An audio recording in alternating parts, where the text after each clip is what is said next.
HBCUSportsOnline.com. This week's in the spotlight, head coach Rich Freeman, Morehouse Maroon Tigers. The Maroon Tigers are now 2-0 going into this week's game with Lane. Opportunity to be 3-0 for the first time in almost 30 years. Exactly, yes, sir. How does that feel? Well, that's one of the things that we thrive off of. We've been basically talking about all the first opportunities that we could have, and just something to excite and intrigue our kids and to keep them motivated and to keep them, playing hard and focused and so on and so forth. It's just another opportunity to have a first in a long time. 3-0 would be a great jump start for us, but in no way are we caught up into all the excitement. We're still focused very much on well-coached Lane College football team. They're going to come in here running a very difficult offense to defend, being that option. And their head coach has NFL experience. He was a great defensive player and also a great special teams player. So along with having a sound and good offense, you can look at that game film and see that he does a really good job in the kicking game as well. And that's two phases.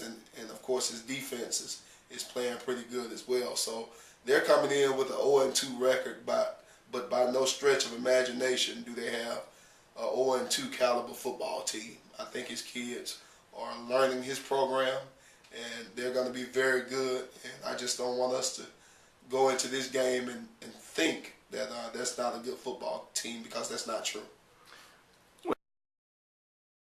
Now, sports writers and bloggers, we have we can take liberties and look ahead, and we want to look at that 5-0 Maroon Tiger team facing Tuskegee in a few weeks. Wow. So, what do you do to keep the kids focused on this week? What do you do specifically to prepare them and say, don't look ahead? Well, basically, we have a system here that we've implemented on March the 12th of 2007, and since that time, nothing has changed. Just like, you can admire the work of the Lord. The sun is going to rise in the east and it's going to set in the west on each day, regardless. And you're going to have a fall, you're going to have a winter, and you're going to have a spring, and you're going to have a summer.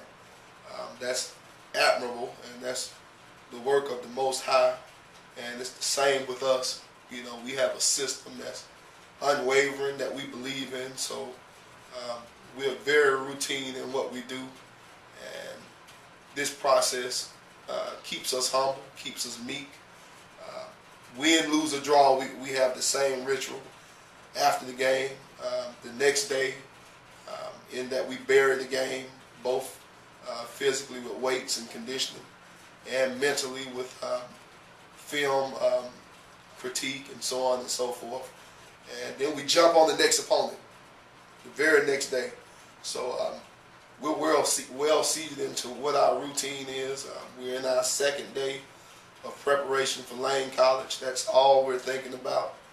The Fort Valley game is out of our system. We're not looking ahead to Kentucky State next week, or Lincoln the week after, or Tuskegee 4 weeks from now. We're looking at Lane College. They're a good football team. Our kids have had a good opportunity to see a lot of film work, and we're getting ready for this practice on this day. You've got a special player in Charlie Wilson. What's it like to coach a player like Charlie? And who are some other players maybe we don't know by name yet, but are starting to stand out? Okay.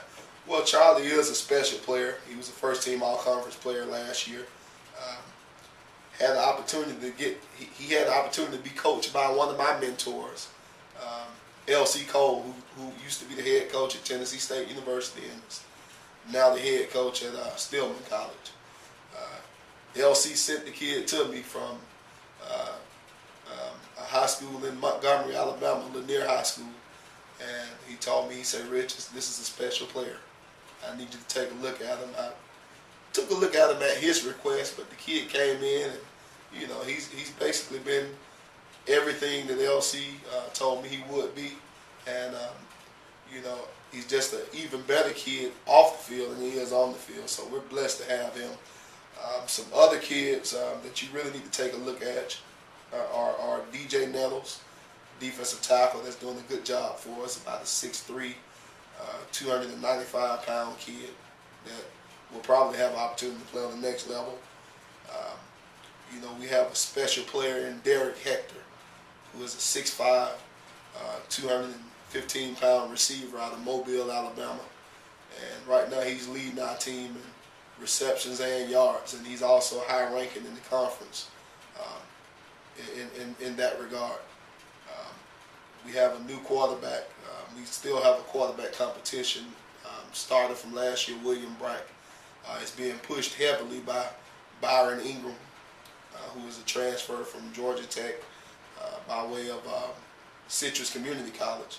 A 6'5", 220-pound kid that has a cannon for an arm, and he's really doing a good job for us. And David Carter, of course, is someone that this team is pretty much anchored off of. He's a great running back, and he's about 5'10", about 235 pounds. And, he's our rushing leader, and he's pretty much what gets our offense going. So we have some guys in some key positions that we feel very confident about going into this game, and we're just going to have to make sure we keep them healthy, make sure they're schooled up on what their opponent is doing, and like we say, make sure they're staying on system.